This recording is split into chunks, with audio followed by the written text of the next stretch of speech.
take you to the right thing of how you are supposed to care for your environment through sanitation. And right away this very week we had the My Green Action campaign launched to empower Uganda's future for environmental champions. And again, we also had the government intensifying the fight against the environmental destruction as NEMA celebrates also the innovation for climate resilience at the 2026 National Environmental Sustainability Awards. So right away, when we go back to My Green Action campaign being launched to empower the future environmental champions, this was made or done at Green Hill.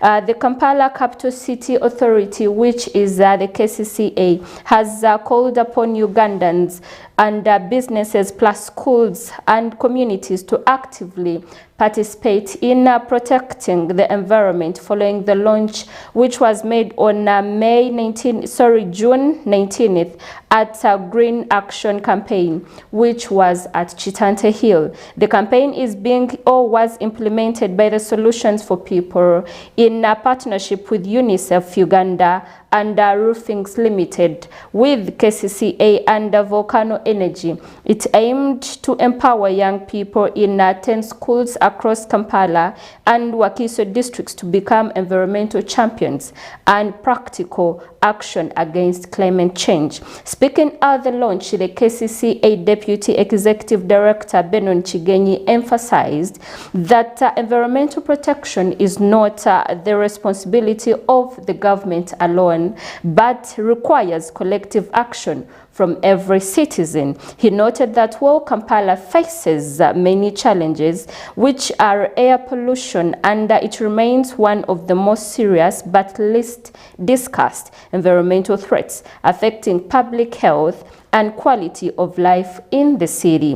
Kigenyi highlighted KCCA's climate change action strategy, which seeks to reduce greenhouse gas emissions by 22% by the year 2030. Some of the key innovations included the introduction of the electric buses, expansion of non-motorized transportation, and the implementation of the Kampala Urban Forestry Management Plan. He further revealed that Kampala currently has approximately 160,000 trees, and that KCCA is working to protect and expand the city's green spaces, including areas as Centenary Park and Kamocha Christian Center.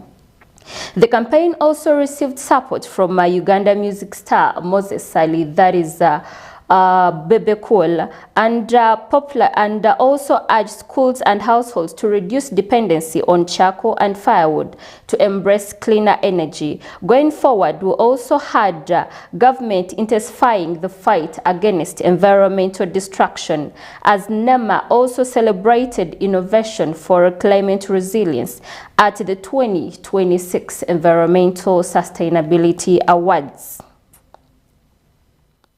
The Minister of Water and Environment, General Kahinda Otafire, has issued a strong warning to individuals and institutions as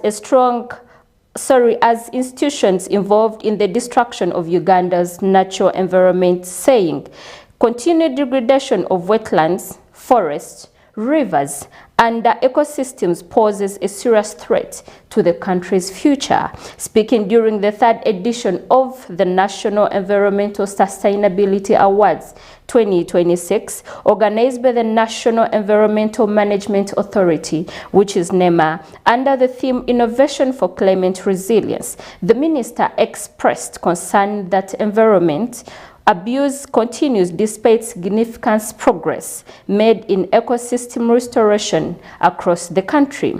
General Kahinda Otafire noted that Uganda has in recent years intensified efforts to restore, degrade, and protect the forest reserves and strengthen environmental monitoring.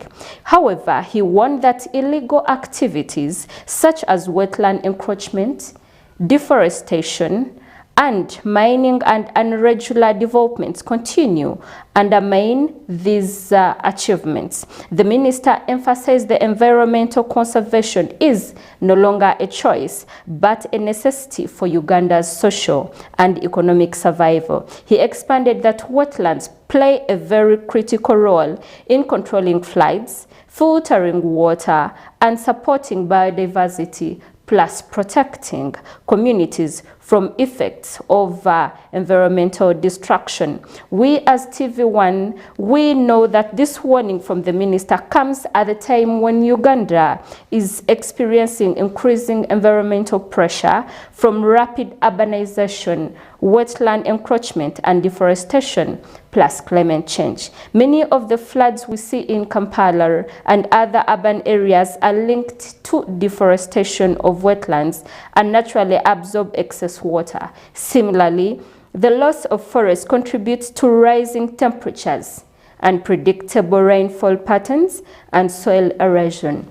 We shall go for a very short break, and when we come back, we shall particularly concentrate on the sanitation, because we also know that with sanitation or with waste management, this is where another very big problem of pollution is coming from. So with us here after the short break, we have a very, very big guest with us who is going to help explain the ways on how best we can protect or how best we can manage our wastes.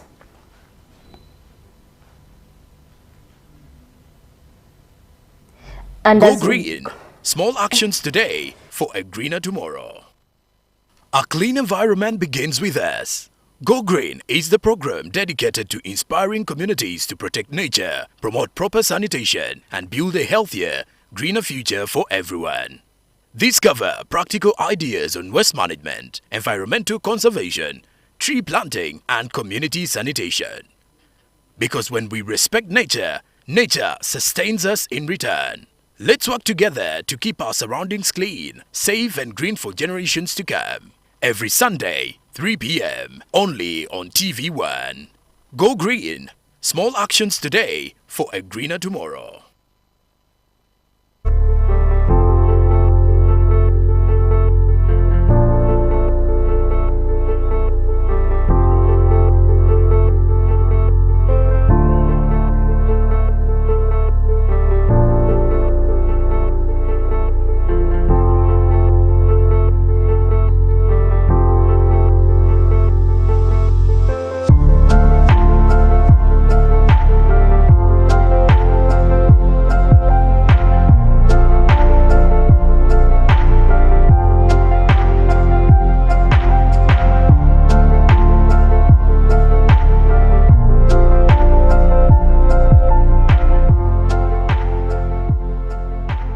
You're very welcome okuva mu bulango bwaffe obwa TV1 era nga we nabagambye right here with me tuina omugenyi ow'amaanyi era arwanye nnyo okulaba nti amanaginga west tugenda mukkiriza atweyanjulire era wamala otweyanjulira right away tugenda kulaba mitendera ki gye tulina okugoberera okumanaginga west mu Uganda ne mu Kampala as a capital city.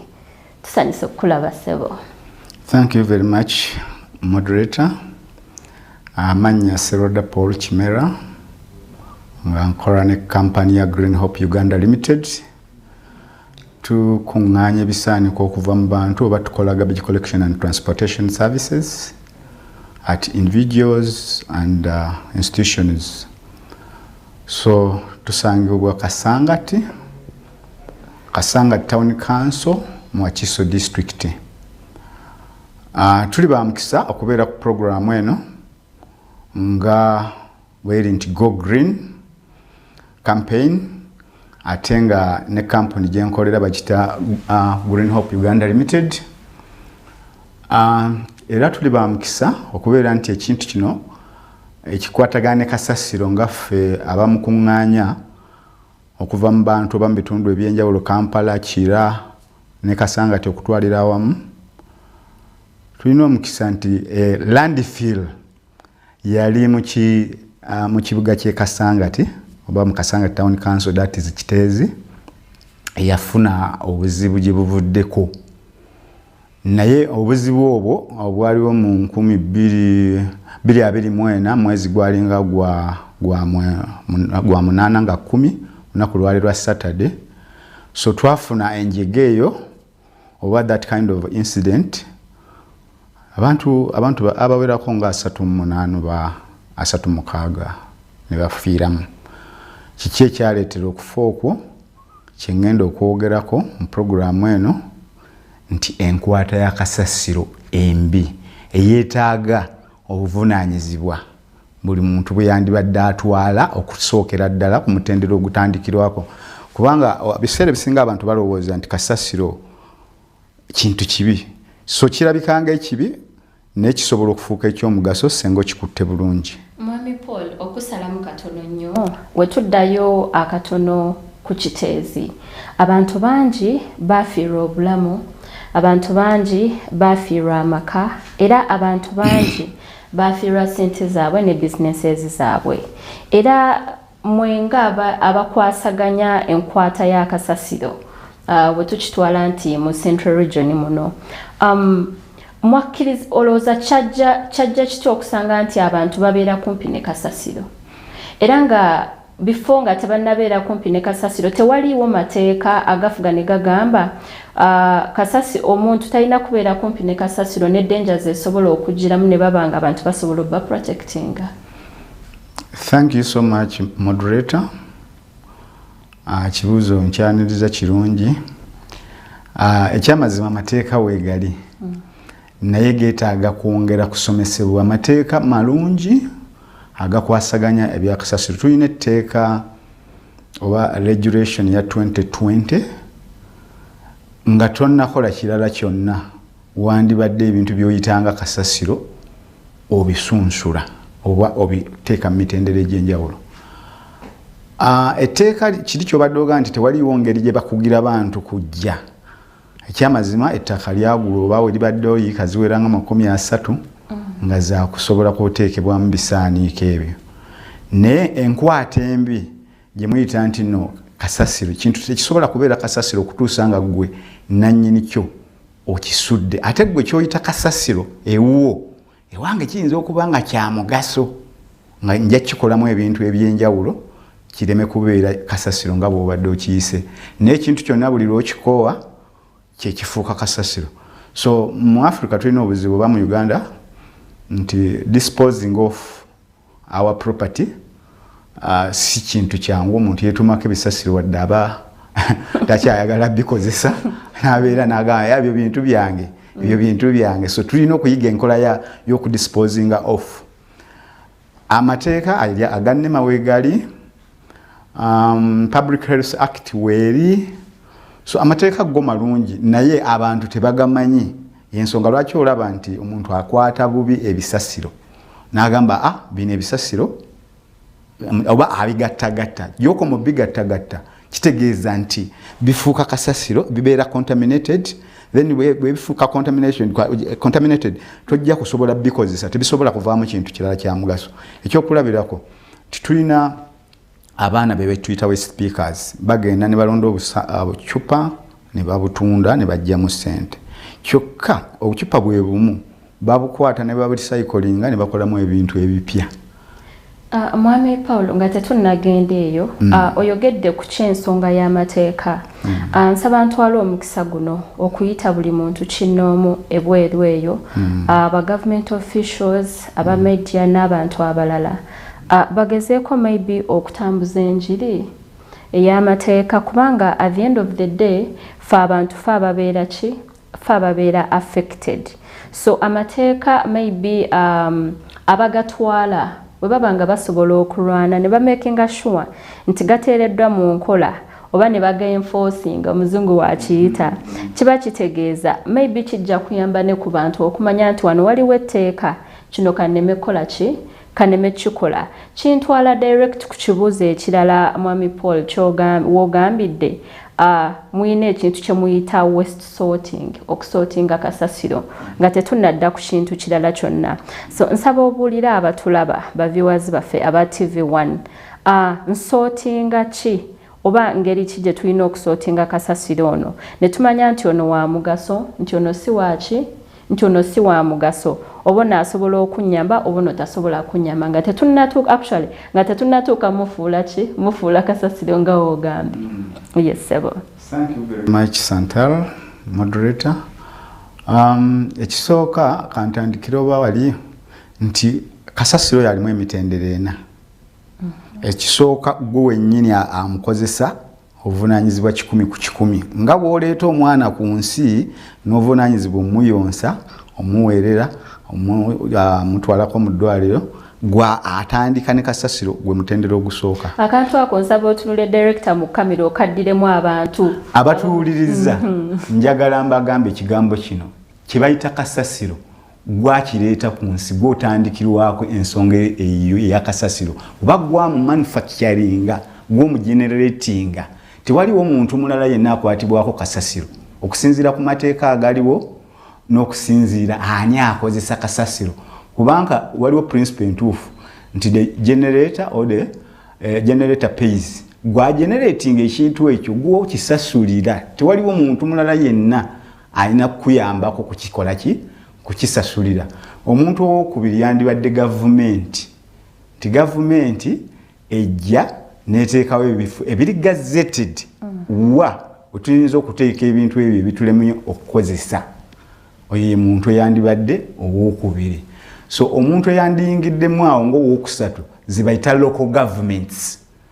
In their jurisdictions, buli local government yandibadde n'engeri ki gyesobola okudisposinga of kasasiro oyo gweba egeneratinze mu area eyo nga tonnamutwala na mu district endala nga kati ekyokulabirako kye tulina tikasasiro w'e Kampala yenna gwe tugeneratinga ne Wakiso ate tumutwala Mpigi.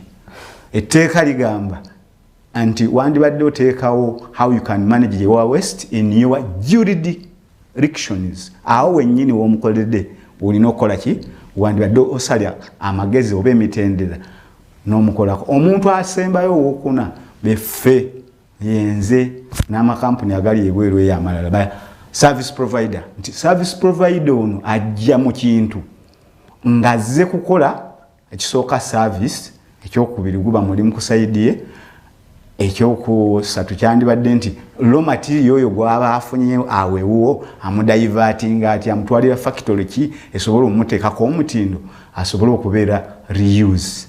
So kyovola abantu twali bali to encouraging abantu mu kintu ekisooka ku refuse nti wandibadde ebintu obigaana or reduce. Then ekyokubiri twali bali tukutwala mu recycle nga tugala tulicycling, then tujje mu kyokusatu nti tusobola okudda mu ekintu ekyo ne tukikozesa. So nja kugenda kumutendera nti olumu twandikozeseza emitendera 3. Kasasiro tumujjamu avunda muli bino ebintu bye tulya nga fresh food zonna ewo yavundirawo. Ne tugenda kumutendera ogwokubiri waliwo ebintu ebitavunda okugeza nga glasses. Katono nnyo mukulu Paul. So okujjukizaako abalabi baffe katono ku mitendera. Generator yegwe kinoomu ali concerned kwoyo kasasiro kuba gwamuleeta. Then government netuyambako otuteerako ebifo wetusobola okukola ki wetusobola obiteeka. Netufuna local governments bino byebifo ebitonotono mwetuva. So ba local governments abakulu bebyo ebitundu bye tubeeramu nga abali concerned basobola otuyambako. Then ba service providers yemwe abayamba omukima ne mumanya tumukimye wano ne tumuzza wano. Kuchobaddeko kyennyini mukulu Paul ntandika ntya oba manya ntya nti stage kyesooka ne ngamba nti kati wano wentandikira okusootinga kasasiro wange nga naakamujja mu nnyumba yange ne mmanya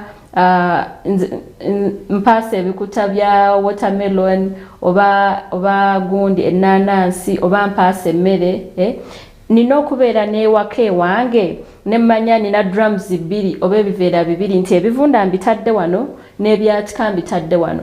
Oba mmwe abamukima mu abalina okumanya nti wetumukimidde fe abagenda omusootinga buli ojja tunula direct mu kamera abantu baffe bamanye oba be balina omwesootingira oba ba service providers basobola obbayambako.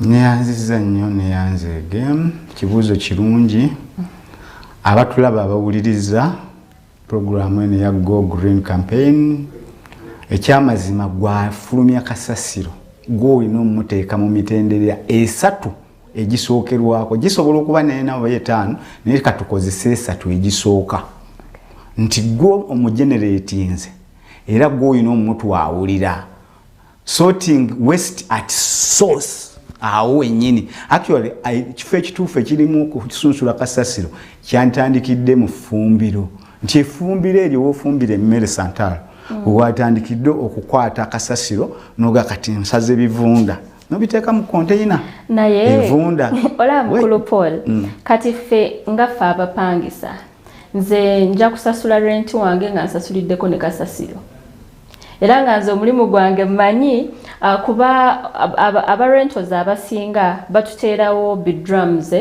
mwe mulina okusuula kasasiro nojja kwesanga babawadde kimu oba bimeka oba bibiri ate nga tebalina kye babagambye kati information eno we tuba tugezaako ogifulumya mu bantu naddala nga sensitization nze ojja kwesanga mu kikomera kyange drum nnineemu naye oyagala nsootinge ebivunda n'ebitavunda mbiteekewa ssebo neyanza nnyo neyanzege lwakuba tonzikiriza kumala ekibuuzo kyange nkugambye segregation waste at source gw'olina okusasula okulaba ng'olina konteyina 3 1 2 3 awo mu kikomera kyo mwoli infact lwakuba nti amatooka gano gakyalimu obunafu naye bw'omala n'omutabika ng'oli mu nsi endala tebamuggyaawo simple as that ate olina okusasula ne fayini lwaki wamutabise kubanga kasasiro nga bwe nkugambye tasobola kubeera kasasiro ng'akyali fresh ekyokulabirako ono ndabawo kebu ndabawo socket zonna osobola ozikwatako naye emu ku ezo senga njiyiira amagi neyonooneko ofuna giravus ogikwatako so kyova olaba nti mukasasiro mutuuka ekiseera ng'ebintu byammwe bye mwaleese temukyabyagale olugoye olulaba lwolimu lulungi naye senga lukeera enkya nendoyera ekikopo ky'emicungwa wetaaga kulwoza kitegeeza oba tokyasobola ddwambala kasasiro tasobola kubeera kasasiro ng'akyali fresh kubanga gwolidde obutungulu obubisi gwakamudde obutunda gwolidde ennaanansi gwolidde amagi ne KFC byonna biri mu lubutolo lwaki olowooza nti box gye waleeteddemu KFC ogisitula nenkugamba nti eyo tevunda jinjawulire ku bivunda togiteeka mu leftover foods ziteeke zokka mu bivunda then bondeetera ka box kali ako ewaleeteddemu ki KFC kyo kateeke mu bitavunda kokka then bw'oba waleeteddeka akacupa ka soda naho kanteere mu mutendero ogw'enjawulo so kati tulinawo ebintu ebirala byenje bukwogerako nti tulina ekintu nga kye bayita pampa oyinza okiraba ng'ekivunda naye kirwawo ate ekyokubiri tekikoma mu kulwawo kwokka nti twandibadde kyo tukibalira mu hazardous waste ne giraasi eri eyamenyese eri mu hazardous waste egiraasi essowaani kiyinza okuba kyetaaga emyaka wakati w'omutwalo okuddamu okufuuka ettaka kati ekyo tekivunda ewandibadde okyawulamu luno lubaawo eno giraasi eno pampa ebyo nosooka obisa byokka ebiri hazardous nobiteeka byokka kati katugeze ogenze omusawo omize eddagala likulemeddewo lwaki olinteera mu bivunda oyandibadde hazardous kubanga abantu abamu tugenda mu bikomera by'abantu oba mu maka g'abantu bakozesa eddagala abalala bali ku sukaali abalala babateerako ddagala waka ye bwakwata ebisaaniiko byonna n'eccupa zebamutaddeko nagaba akasasiro kazibaabo nanti tuddayo ku kiri butamanya abantu abasinga tebamanyi kikyakkola era tuddamu okwebaza TV1